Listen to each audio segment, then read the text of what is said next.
Hello friends, welcome to Finance Career. In today's video, I will going to discuss with you syllabus for the post of Junior Executive Finance का आज हम syllabus discuss करने वाले हैं। आप लोगों के लिए एयरपोर्ट अथॉरिटी ऑफ इंडिया ने जो ऑफिशियल जो सिलेबस है for the post of junior executive finance वो उन्होंने आप लोगों के लिए जो ऑफिशियल सिलेबस है वो बता दिया है। तो आप लोग इसी सिलेबस के हिसाब से आप अपना पढ़ाई करिएगा। एयरपोर्ट अथॉरिटी ऑफ इंडिया काफी अच्छा पीएसयू है। यहाँ पे जो भी पोस्टिंग होगा आपका जो भी सिटीज है उसी में पोस्टिंग होगा, तो पोस्टिंग के लिए तो आपका कोई दिक्कत होने ही वाला नहीं है। ठीक है, तो उसके लिए आप के लिए सबसे अच्छा बात यही होता है पीएसयू में। सबसे अच्छा बात यही है कि सब लोग ये सोचता है कि पोस्टिंग पता कहाँ दे देगा, पर एयरपोर्ट अथॉरिटी ऑफ इंडिया में इसका जो पोस्टिंग है वो भी ऐसी बात है, जो भी एयरपोर्ट है सिटी में ही होता है, तो पोस्टिंग आपका सिटी में रहने वाला है। पे पैकेज सैलरी भी काफी अच्छा है, यहाँ पे नंबर ऑफ वैकेंसी भी काफी बढ़िया आप लोग के लिए आया है। ठीक है, एंड यहाँ पे बात किया जाए CA CMA BA finance BCTM finance, so they are all are eligible for the post of junior executive finance.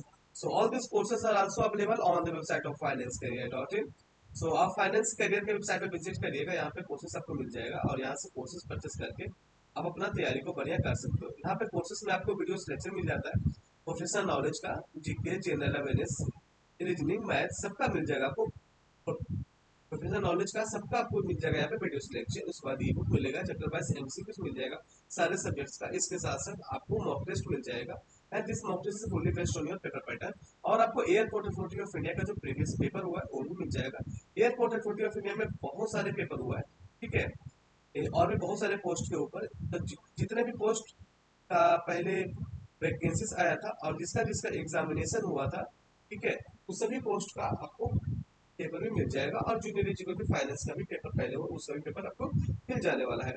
आपको मैं जानकारी के लिए बता दूं, इससे पहले जो भी रिक्रूटमेंट आया था वहां पे जो एयरपोर्ट अथॉरिटी ऑफ इंडिया में फाइनेंस करियर से स्टूडेंट्स लोग सेलेक्टेड है, ऑलरेडी सेलेक्टेड है। तो आपको भी बढ़िया तैयारी करना, तो आप आज ही विजिट करें फाइनेंस करियर वेबसाइट पे और यहाँ से तैयारी शुरू कर सकते हो। यहाँ पे देख सकते हो वेबसाइट पे, यहाँ पे मॉक टेस्ट भी अवेलेबल है। ठीक है, and this mock test is fully based on your paper pattern. So this is the golden opportunity for all of you. आप लोग इसका तैयारी जरूर करें।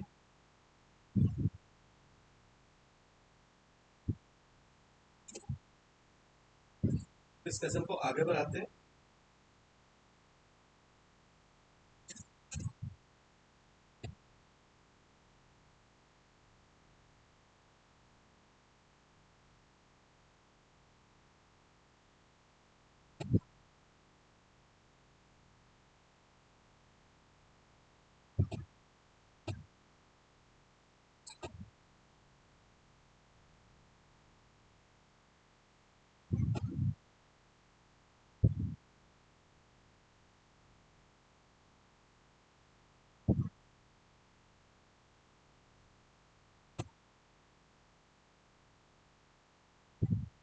ये जो सिलेबस आप देख रहे हो स्क्रीन पे, ये बिल्कुल ऑफिशियल सिलेबस है। ठीक है,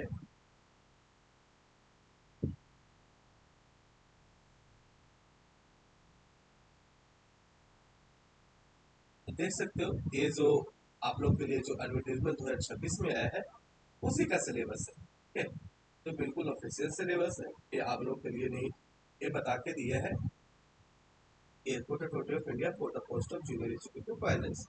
अब बात करते हैं यहाँ पे आपका जो टोटल जो एग्जामिनेशन है, टोटल 120 मार्क्स का होने वाला है, जिसके लिए आपको 2 घंटे दिए जाएंगे। ठीक है, इसके बाद बात किया सर, पेपर आपका 2 पार्ट में रहने वाला है। एक है पार्ट ए और एक और होगा पार्ट बी। ठीक है, तो पार्ट ए जो रहेगा उसका जो वेटेज है 30% वेटेज रहेगा, किसका 120 मार्क्स का। तो ये 36 मार्क्स का आपका हो जाएगा जीके, जनरल, ये general knowledge, general intelligence, general aptitude, English, मतलब कि जीके हो गया आपका, लिसनिंग हो गया, मैथ हो गया, इंग्लिश हो गया। ठीक है, तो ये सब सब मिला करके आपका 36 मार्क्स का रहने वाला है।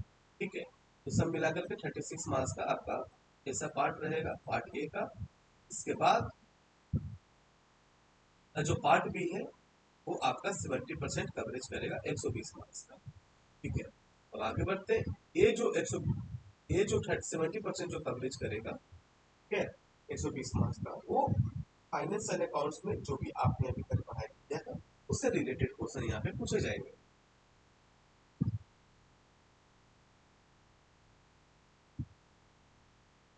यहाँ पे बात किया जाए तो इन्होंने आप लोग के लिए लिख के रखा है फाइनेंशियल अकाउंटिंग और कॉर्पोरेट अकाउंटिंग। ठीक है, तो यहाँ पे देखिए बताता हूँ आपको जो बेसिक जो अकाउंटिंग है उसको आप जरूर कवर अप कर लीजिएगा, क्योंकि आपने सीए कर लिया तो आप जो अकाउंट्स का जो मतलब जो बेस्ट से बेस्ट सम है उसको आप सोल्व कर पाते होंगे, पर जो बेसिक्स जो होता है अकाउंटिंग का वो आप भूल जाते हो।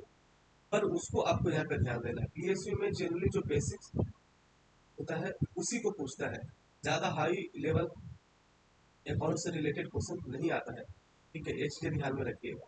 तो यहाँ पे जो बेसिक्स है जैसे कि मनी मेजरमेंट कंसेप्ट क्या होता है, कंजर्वेटिज्म क्या होता है, ये जो कंसेप्ट से रिलेटेड जो स्टार्टिंग में आपने पढ़ा होगा, ठीक है, उसको आपको पढ़ाई करना है यहाँ पे।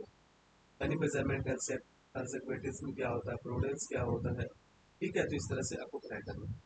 जनरल लेजर ट्रायल बैलेंस इसके बारे में आपको पूरा रहना है, ठीक है।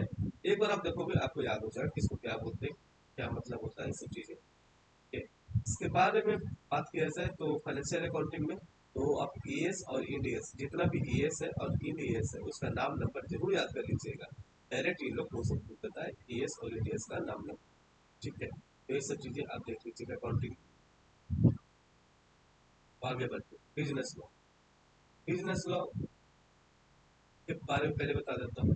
इसमें आप जो कॉन्ट्रैक्ट एक्ट है, कॉन्ट्रैक्ट एक्ट काफी ज्यादा इंपॉर्टेंट है। कॉन्ट्रैक्ट एक्ट देख लीजिएगा, sale of contract act, sale of good act. ठीक है, उसके बाद हो गया आपका इंपॉर्टेंट जो है negotiable instrument act, bonus act. ठीक है, ये सब हो गया। और और भी बहुत सारे लॉ है। ठीक है, आप कोर्स कर दोगे तो आपको मिल जाएगा जो भी इंपॉर्टेंट इंपॉर्टेंट आप लोग के लिए रहेगा। इसके बाद कॉर्पोरेट लॉ। कॉर्पोरेट लॉ में जो बोला ये लोग, ये पैसिस ऑन कंपनी एक्ट 2013, तो कैसी बात है कि 2013 कंपनी एक्ट चल रहा है, तो वो कॉर्पोरेट लॉ से रिलेटेड भी क्वेश्चन पूछे जाएंगे। जैसे कि इसमें जो देखिए कॉर्पोरेट लॉ में तो 470 सेक्शन है। ठीक है, 470 सेक्शन है, तो आप पूरा लॉ थोड़ा करके जाओगे, पर जो इम्पोर्टेंट जो चैप्टर्स है, ठीक है, और जो डे टू डे इन लोग का यूज में भी आता है, वो सब जो सेक्शन है वो सब आपको पढ़ना होगा। ठीक है, वही सबसे रिलेटेड क्वेश्चन पूछा भी जाता है। जैसे देखिए प्रोस्पेक्टस है, प्रोस्पेक्टस तो भी ऐसी बात है, आपको पता है कितना इंपॉर्टेंट है हर एक कंपनी के लिए। प्रोस्पेक्टस जो रिलेटेड जो जितना भी सेक्शन है, ठीक है, रेड हेरिंग प्रोस्पेक्टस क्या होता है, ठीक है, तो इसके बारे में आपको पता होना चाहिए। प्रोस्पेक्टस का जितना भी टैक्स है उसके बारे में पता होना चाहिए। ये डिविडेंड, डिविडेंड एक बहुत ही इंपॉर्टेंट चैप्टर है, डिविडेंड देख लीजिएगा। ठीक है, उसके बारे में बात किया जाए फिर तो जो डायरेक्टर का जो पोर्शन है, ठीक है, उसको देख लीजिएगा। इसमें इंपॉर्टेंट जो डायरेक्टर का पोर्शन है जैसे कि 177 जो ऑडिट कमेटी है, क्योंकि ऑडिट कमेटी बहुत ही मतलब एक कमेटी होता है जो डायरेक्टर लोग का होता है। ठीक है, तो उसके बारे में आप जरूर जानकारी लेके जाइएगा। ठीक है, सेक्शन 177 का। ठीक है, इसके बाद और इसके बारे में बात किया जाए और भी कॉर्पोरेट लॉ में तो ये जो सीएसआर है, ठीक है, पीएसयू सीएसआर करते रहता है। ठीक है, तो वो लोग जरूर सीएसआर से आपको क्वेश्चन पूछेगा। सीएसआर जो सेक्शन 135 है, उस 135 का सेक्शन जो है अपने एक्ट का, उसको अच्छा से पढ़ लीजिएगा। ठीक है, तो ये सब चीजें देख लीजिए आगे बढ़। बाकी जब आप कोर्स खरीदोगे ना, आपको सारे मटेरियल आपको मिल जाए। आगे बढ़ते हैं बिजनेस ऑर्गेनाइजेशन एंड मैनेजमेंट। ये देखिए ये जो टॉपिक लिखा प्योर थ्योरेटिकल कॉन्सेप्ट है। यहाँ पे आप प्लानिंग ऑर्गेनाइजिंग ये सब चीजें पढ़ोगे कि बिजनेस क्या होता है, मैनेजमेंट क्या होता है। ठीक है, ये सब से रिलेटेड बिजनेस से रिलेटेड आपको पढ़ाई करना है। सोलो प्रोप्राइटरशिप क्या होता है, पार्टनरशिप बिजनेस क्या होता है, कंपनी क्या होता है, तो आपने इसको पढ़ा ही होगा। ठीक है, कहीं ना कहीं जरूर आपको आपने इसको पढ़ा होगा। बस बेसिक है, बेसिक चीजें ही पूछता है यहाँ पे। Income tax law and practice लिखा है यहाँ पे। ठीक है, उसके बाद कॉर्पोरेट टैक्स प्लानिंग, तो ये कॉर्पोरेट टैक्स प्लानिंग भी इनकम टैक्स का ही पार्ट है। ठीक है, तो यहाँ पे पहले इनकम टैक्स के बारे में बात किया जाए तो यहाँ पे जो छोटा चैप्टर होता है इनकम टैक्स में, और मैं बता दूं जो छोटा चैप्टर है इनकम टैक्स में क्वेश्चन वहीं से आता है। मैक्सिमम जो क्वेश्चन है वहीं से ये लोग बनाता है, ये लोग पूछता है। ठीक है, जैसे एडवांस टैक्स हो गया, टीडीएस का चैप्टर हो गया।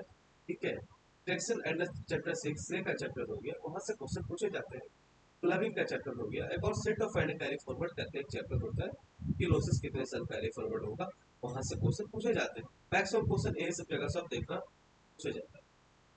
बहुत ही कम क्वेश्चन जो होता है वो 5 हेड्स ऑफ इनकम से पूछा जाता है। पहले छोटा छोटा जो चैप्टर है उसको आप कर लो, उसके बाद ही 5 हेड्स ऑफ इनकम पे जाना, क्योंकि इतना बड़ा इनकम टैक्स है, कितना पढ़ोगे आप, ठीक है। तो 5 हेड्स ऑफ इनकम बाद में पढ़ना, पहले जो छोटा छोटा चैप्टर है एडवांस टैक्स, एडवांस टैक्स हो गया, टीडीएस का चैप्टर हो गया, डिडक्शन डिडक्शन एंड चैप्टर 6 से हो गया, ठीक है। तो ये सब देख लेना, और set of and carry forward, clubbing, ये सब चैप्टर जो है उसको देख लेना, ठीक है।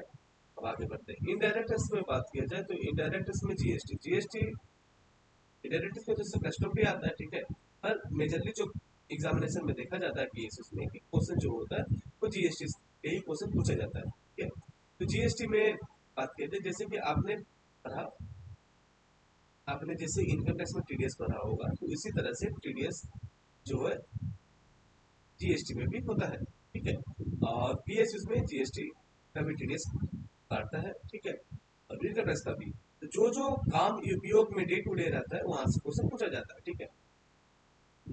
तो आपको जीएसटी टीडीएस के बारे में जानना है कि कौन सा सेक्शन में बताया हुआ है, क्योंकि यहाँ से सेक्शन में पूछ देता है जीएसटी, ठीक है, क्योंकि इंपॉर्टेंट होता है ना।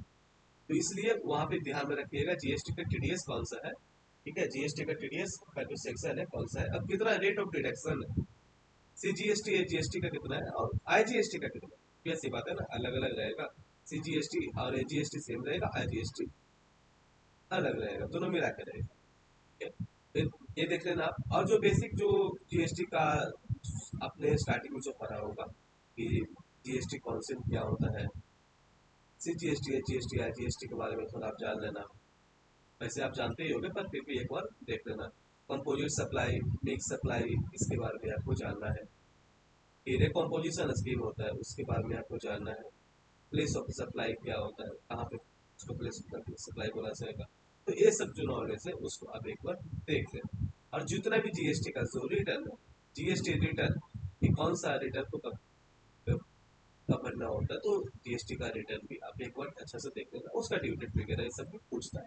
बस इतना आप कर लेना, आपका काम हो जाए। अब आगे बढ़ते हैं। कॉस्ट अकाउंटिंग, कॉस्ट अकाउंटिंग एक बहुत ही इंपॉर्टेंट चैप्टर है आपके एग्जामिनेशन पॉइंट ऑफ व्यू से, ठीक है। एक्सेक्यूटिव इसको बोल सकते हो। कॉस्ट अकाउंटिंग में बहुत सारे आपके चैप्टर्स आते हैं।